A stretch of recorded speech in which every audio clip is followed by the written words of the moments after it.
کو بتایا، دینیات کی ٹیچر نے بتایا کہ ترجمہ کرا کہ محمد اللہ کے بندے اور انسان ہیں، محمد اللہ کے بندے اور انسان تھے. تو بچہ بولا کہ تھے نہیں، محمد اللہ کے بندے اس کے رسول ہیں. تو کیا بولتی ہے ٹیچر؟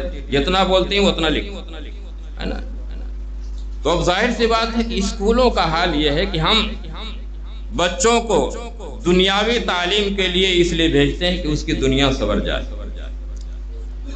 مگر وہاں جا کر کے اگر غیر مسلموں کا اسکول ہے تو وہاں سب سے پہلے پوجا پاٹ پرارتھنا شروع ہوتی ہے، اس میں شرکیہ کلمات ہوتے ہیں، بچہ وہیں مشرک ہو جاتا ہے. ہم نے بھیجا اس کو سنوارنے کے لیے، نکھارنے کے لیے کہ اس کی دنیا سنور جائے، مگر وہاں جانے کے بعد بچہ پرارتھنا پڑھنے کے بعد پہلے ہی مشرک ہو گیا. اور جہاں سنیوں کا اسکول ہے ماشاءاللہ،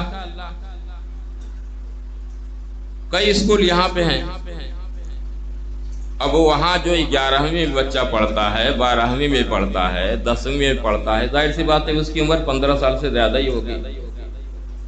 ان کی یہ ذمہ داری ہوتی ہے کہ جمعہ کے دن کم سے کم 1 گھنٹہ انہیں چھوڑے بچوں کو جمعے کی نماز پڑھیں، اس لیے کہ جمعے کی نماز فرض ہے. خالی نیاز کھلانے سے کچھ نہیں ہوتا. اب جتنے بچوں کی نمازیں چھوٹ رہی ہیں، ظاہر سی بات ہے گناہ کس کے اوپر ہو رہا ہے. میں جب مبارک پور اشرفیہ میں پڑھتا تھا تو وہاں پہ اعظم گڑھ میں سٹی مانٹیسری اسکول تھا، غیر مسلموں کا تھا، لیکن وہاں مبارک پور سے مسلموں کے بچے بہت زیادہ پڑھتے، بڑا اعلیٰ تعلیم، نیا اسکول کھلا تھا انگلش میڈیم سے. غیر مسلم کا تھا، ہمارے مسلم بھائی کو تو کچھ ہوش پوش نہیں رہتا، مگر وہ خود اتنی ذمہ داری کے ساتھ کہا کہ جمعے کے دن ہم ایک طالب علم کا انتظام کیجئے جو آ کے بچوں کو جمعے کی نماز پڑھائے. تو باقاعدہ اشرفیہ سے ایک بڑا بچہ، ایک طالب علم جاتا تھا اور ان بچوں کو جمعے کی نماز پڑھاتا تھا. تو غیر مسلم تھا، یہاں تو مسلم ہے، سنی ہے، غوث و خواجہ کے دیوانے ہیں، ان کی ذمہ داری ہوتی. بہت دنوں تک تو بچیاں، بالغ بچیاں جو 15 سال کی ہیں، 16 سال کی ہیں، وہ اسکرٹ پہن کے جاتی تھی، نیچے کچھ ہوتا ہی نہیں تھا. بہرحال اس کی طرف توجہ دلائی گئی تو اب تو پابندی یہ ہٹ گئی، سلوار پہن کے بھی جا سکتے ہیں.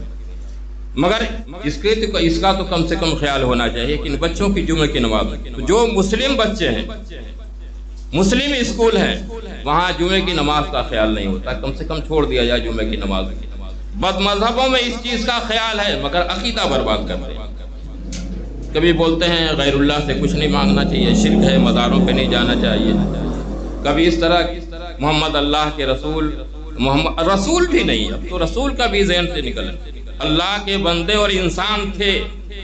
کتنا یہ ایمان کو برباد کرنے والا جملہ ہے.